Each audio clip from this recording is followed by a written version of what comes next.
Hi, everybody, and welcome to the Hanley Effect. I'm John Dyben. I'm Rachel Docekal. Dr. Docekal, how are you today? I'm good. How are you, Dr. D? I'm well. You know, when I think of you Oh, shoot. as a high-performing professional executive. Thank you. Tons of education, and you're a CEO. Do you ever need like coaching or support or help or? I do. It is actually being a CEO is lonely.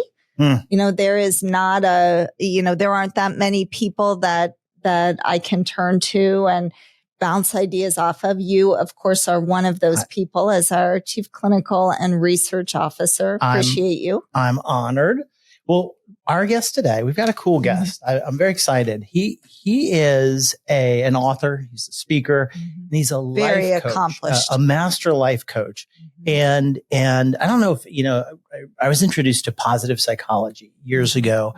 And it's the idea that sometimes, when we look at human behavior and human systems, we just look at the negative. Yeah. And our guest is someone who takes a different spin, a different approach. And so I'd love to introduce Jerry. I would love it. We have Jerry Henderson. He's a master certified transformational life coach. He's the host of the Permission to Love podcast. I can't wait to hear more about that. And he specializes in helping high achievers. So, people who are everybody's looking at, you're doing great, but he helps them break free from limiting beliefs, from burnout, from anxiety and imposter syndrome. So we're really excited to talk more about these things. Jerry, welcome. And thank you so much for being here. Welcome. Thank you for letting me be here. I'm so excited to be here with you today and excited to dig into the topics and so grateful for the work that you guys do. It's incredible and just an honor to be here.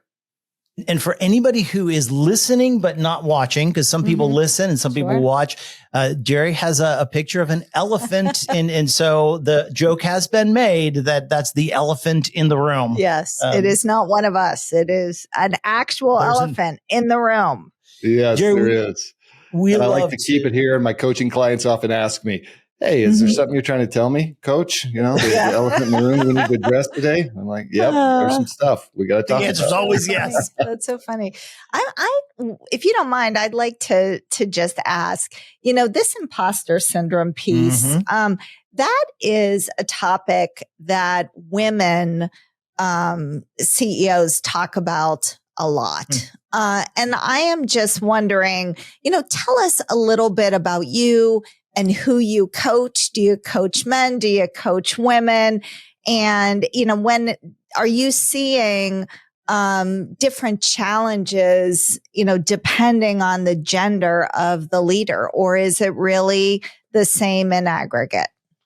Yeah. Well, first off, I do a lot of work with, as you said, high achieving individuals or high performers.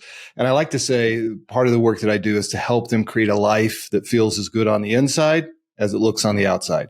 Right. And so we have all of this stuff that really looks like we're successful. We're doing well. But yet internally, we don't feel okay. And this is one of the big struggles of humanity, right? How do I feel okay in here? And so an imposter syndrome is one of the key things that prevents people from feeling okay, right? And so imposter syndrome, that feeling that you're a fraud, it's just a matter of time until you're found out, and you're trying to achieve all of these things externally to create some distance from the way that you feel inside. You're trying to create this external evidence about yourself to create a narrative and a story so that people don't see the way that you feel inside, and so that you actually can produce evidence for yourself that you're not the way that you feel about yourself. And so there is, yes, it's very common among high achieving individuals. And there's, legacy, stories, narratives that we have in the background, whether that's trauma, whether that's toxic relationships, or it's just, family of origin stuff, perfectionism that can create all of those things. It does manifest a little bit differently depending on gender.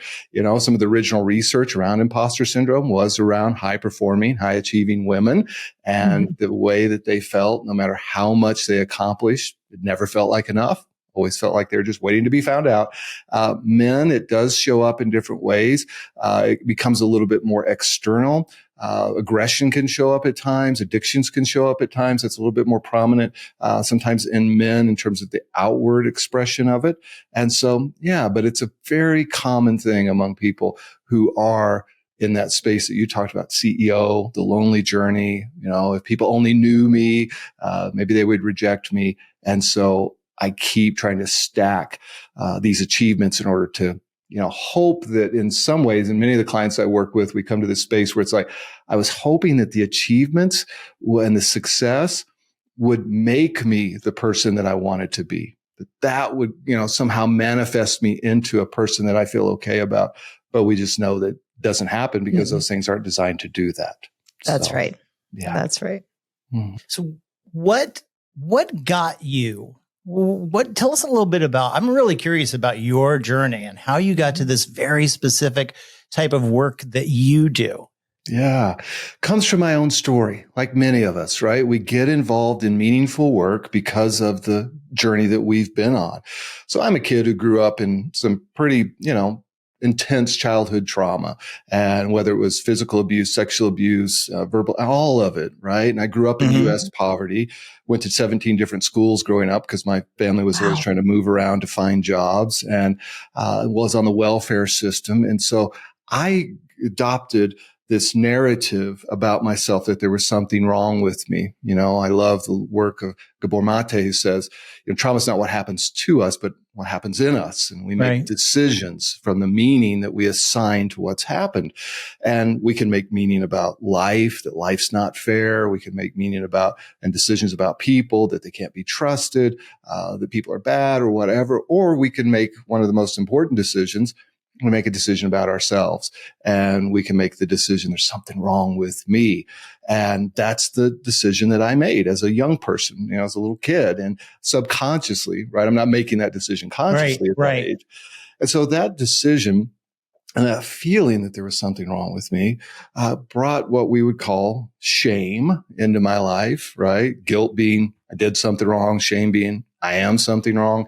And so from that sense of shame, I felt like I needed to prove myself. I needed to somehow figure out how to build a life that could vary the way that I felt. So I became a high achiever, went through this entire process of trying to build a construct of a life, went on into philanthropy work and raised over $1 billion to help those who are marginalized. And in all of that, no matter how much I achieved, it never took that feeling away. And I always tell people that the gap between how I have to present myself and the way that I feel about myself, the bigger that gap, the bigger the suffering, right? And so that's I have this image management that I have to maintain. And when it's so disconnected from how I authentically feel, suffering shows up. And then I try to medicate that suffering because the achievements aren't doing it, right? Yeah. And so for me, that medication looked like alcohol and achievements and just trying to constantly grind myself. And so I finally went through this process of an 18-month period where I had a heart attack, open heart surgery, wound up in rehab, started going through a second divorce, and then went back into a rehab for a 30-day period. And it was in that 30-day period of rehab where I was really desperate because externally, once again, everything was great, successful career, education, all the things that I didn't get as a little tyke, I tried to figure out how to make that happen. And so while I was in rehab, I had this very profound moment where I understood the source of the way that I felt about myself, the childhood trauma, what that had done to me. You see, for many achievers and many high performers who are what I call sometimes get into shame-based achievements, right? It's like, I feel this sense of shame, and so I'm going to try to achieve my way out of it. We don't know what's going on back there often. Right. We just know that we have this drive to keep trying to perform and no win is ever enough. And so we just keep pushing. So we don't know what's going on back there. We just know that life starts to show up pretty broken and our relationships get impacted. We wind up coping a little bit more unhealthy than we did in the past. And then life just starts to fall apart. And that's when people show up for coaching. Hey, help me figure out how to, not implode my life or pick the pieces back up after I've imploded.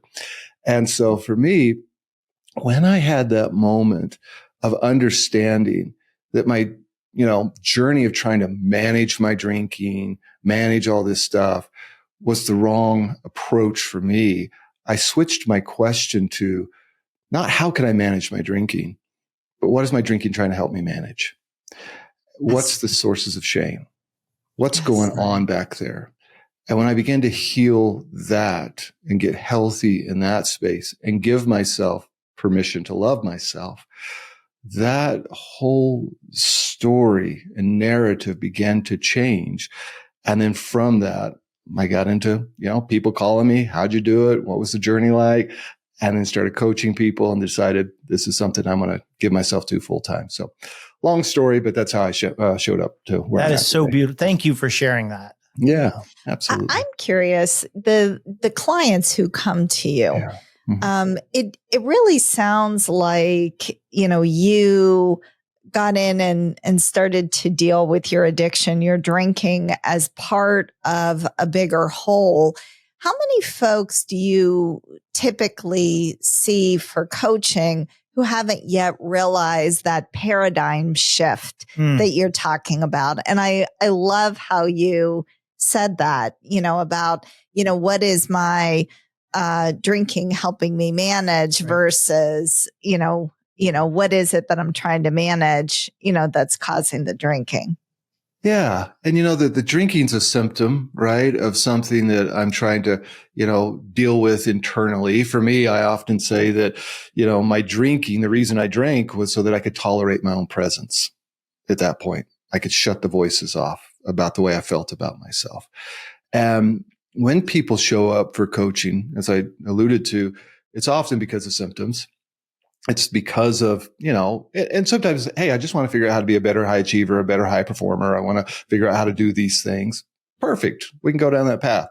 Almost inevitably, things start to show up, right? And, we start to get into conversations about the relationship that we have with ourselves. And we have a relationship with ourselves. It's the most important relationship that we have in our lives because it's determining every other relationship. The way that I think about myself, the way that I talk to myself, the way that I look at myself in the mirror, what I see, what I feel when that happens. And getting that part healthy is a key part of the process in coaching that I do with individuals. Because once again, if we're after trying to make this feel good on the inside, right, and not just look good on the outside, there's work that has to be done in that mindset shift that says, what life am I trying to create? Because for some high achievers and high performers, they've created a life that they don't even want to live, to be honest, right? But they feel like they got to maintain it. And so they get into maintenance mode and then they get into all those things. And so really starting to back up and do a paradigm shift from not what am I trying to achieve, but who am I trying to become? Who is the version of myself that I truly want to be? And what's that misalignment? And so that mindset shift to then start to look internally and go, what are my achievements about? Who am I without my achievements? It's a great question, right? What's my identity as an achiever? And really going into the work of healing that relationship with ourselves in that process. Then what starts to get manifested, then what starts to pour out of us starts to look a lot healthier and more sustainable, because when we're in that other energy, a lot more susceptible to burnout, a lot more susceptible to just challenges in our life. So. And that word, that burnout word, I mean, everybody's talking about that right now because people are experiencing it and they're looking for ways to deal with it. And so often people are looking towards, I'm burning out because you work me too hard, or it's you. And when the reality with what I hear you saying is it's an inside job. It is an inside job. I do a lot of work with people in the space of burnout, how to prevent it, how to recover from it, because high performers, high achievers are susceptible to burnout, especially when we're doing it from an unhealthy place. That's and right. What does an unhealthy place mean? And so when we think about often if I'm trying to stack wins in order to get people to accept me, this gets into some of that deeper work, right?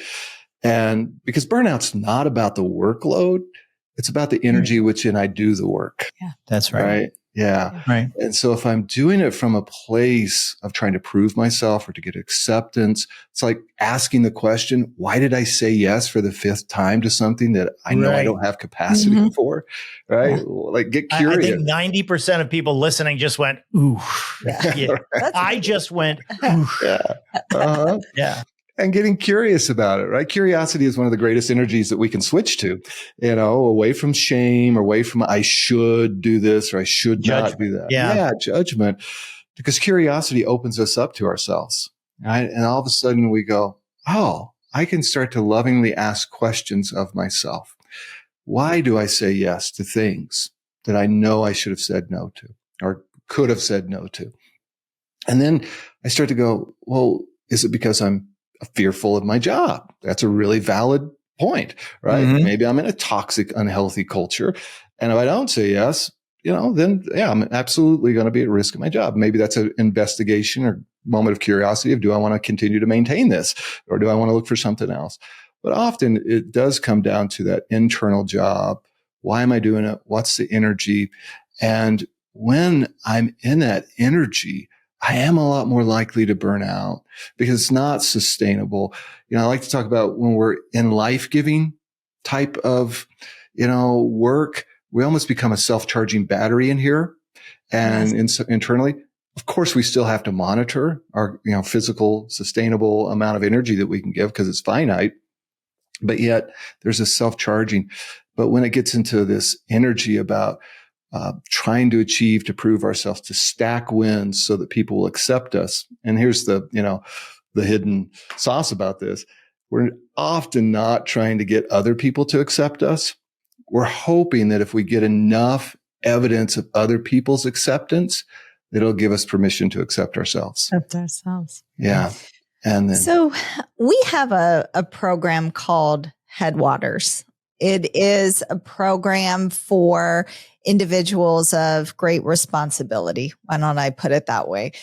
Most of these folks are exactly the type of client that you're talking about. Yeah. Somebody who, most of these folks have very, very high level jobs. They're famous, lots of money. Maybe they run their family office, all of those things. And, I want to pull you into this, Dr. Dyben. One of the things that John talks about a lot is how giving these folks access to their phones and their computers and the like, these folks think, great, I'm going to be able to keep my professional life going. But you really use this as a clinical and a teaching tool because it's exactly that energy that you're talking about, where people get into, I got to go and I got to check. And that gives you a clinical opportunity. Talk about that. It really lines well with what you're saying. People can be high achievers and be really healthy. Mm-hmm. People can be philanthropists and working hard and be really healthy. People can be doing the exact same thing, be philanthropists or high achiever, and be coming from a really unhealthy place. There's a time years ago, and that's where clinicians and coaches and people like you can help people figure that out. There's a time years ago. Okay. I love the book, The Giving Tree. Mm. Now Shel Silverstein, I love it. But someone came and they said, this is just a story about a really sick codependent tree. Mm. And I thought, I've never thought of it that way. And so I got to thinking, really, so, you could have, I think of Mother Teresa, right? So here's this person who gives her entire life, right? And I think we would not, I wouldn't say this is coming from a place of, I don't know, I never talked to her, but let's say it's possible that someone could live like that and it's coming from a healthy place. It's also possible that someone could be living from the exact same thing and it's coming from an unhealthy place. And I was asking myself, what's the difference? And for me, the difference is when I am giving out of my excess, When I am giving out of wholeness, that is a healthy place. And when I'm giving out of need, out of my need, that's that place that is not where I want to be, or is that unhealthy place. And I realize, even as I'm saying this, I'm using very non-positive psychology words and healthy and unhealthy. But the idea, and it's what you're talking about. And we see these folks who, sometimes people really do have, 150 or 300 people that are counting on them, and they need to do some work. And then sometimes it's, if I am not working, I'm worth nothing. And so finding those moments and providing, clinical and coaching support to say, okay, let's ask the questions. Because what I love about what I'm hearing from you is you're in the curiosity and you're in the questions. And that's really where we have to be able to help people recognize, because when somebody walks in the door, I can see your behavior, but I don't have a crystal ball into your heart. I have to ask the questions. Yeah, absolutely. And curiosity, like you said, and where is the motive coming from? Why am I engaging in this? And changing the relationship with yourself so that you can start to ask that question with authenticity. You can start to really hear your own self speak to yourself, right? In that space, and really do that work. Because once again, judgment and shame will shut us down towards ourselves. And one of the most freeing things for me, and it's one of the techniques of motivational interviewing, right? When you're working with somebody, that curiosity and empowering and eliciting self-efficacy and helping find that intrinsic motivation to, how can I make these changes in a way that's sustainable? It feels aligned internally and externally, and moving people from that space of, if I'm doing this for something that is just trying to prove my worth, if I'm doing it from a place of, I don't know who I am or my self energy outside of these achievements, it becomes really scary to think about letting go of that lifestyle, letting go of those achievements, letting go of that pattern, because in some ways I get addicted to it, right? And I get all these reward chemicals released when I'm in that chase. And then I don't know how to function without that. And then I don't know who I am behind that layer. And the curiosity of inviting a person to understand, who are you behind those layers? And then how is that showing up in your life right now? How do we move forward? I always like to say that a coach is a partner in thinking, right? With reflective listening, summarizing, open-ended questions, all the things that we, use to help a person move along that path. But it really is, as you said, how do we become curious? Because you can be a fantastically healthy, high-achieving individual. And we can also move into the space where it's not about service. And we can be in service. I mean, I was in service, raising money for the poor. Over $1 billion, right? But there was still so much of that energy that was about me still trying to be okay with me through that achievement. Yeah. So beautiful. I'm curious about the role of relationships. So, most high achieving folks, part of that is having a family, having a spouse, having kids. As part of our program, we do a lot of work with the family. We say that the patient is the family is the patient, and we really can't do our work without this comprehensive family work. And in our case, sometimes the family is the trust officer. Sometimes it's, the executive assistant, the chief of staff. As a coach, how do you handle that? Yeah. Well, I mean, all the research tells us, right, that relationships are one of the most important things to our overall well-being, right? That long-term Harvard study that we're all familiar with that talks about well-being being very connected to, correlated with relationships. For high achievers, as they start to get unhealthy, they might start to hear, high performers, or just, for many of us, they might start to hear language like, you're here, but you're never here. I know you, but I don't know you. It's like you're present, but I can't connect with you. because there's a space internally where it's always trying to predict the future or ruminating about the past. And we all get into these patterns, right? But when it gets to this unhealthy space where the nervous system is, the waterline of anxiety is really high. The nervous system is in that fight, flight, freeze, limbic system, low levels of cortisol flowing in the system. All those things are keeping me detached from the present moment. I start to miss out on my life, and everything that I'm trying to build is something that I'm not enjoying. I'm not present for. And that starts to show up in all my relationships. I remember people telling me, I know you, but I don't know you. I've known you for 30 years, but man, I just don't know you. There's this shell that's here. Well, when I'm in that space of trying to achieve and perform, and I'm kind of get almost lost in that, and then I don't feel okay, I almost subconsciously start to build this armor. I love Brene Brown's work, Dr. Brene Brown, where she talks about that armor that we carry. And this so good. Yeah.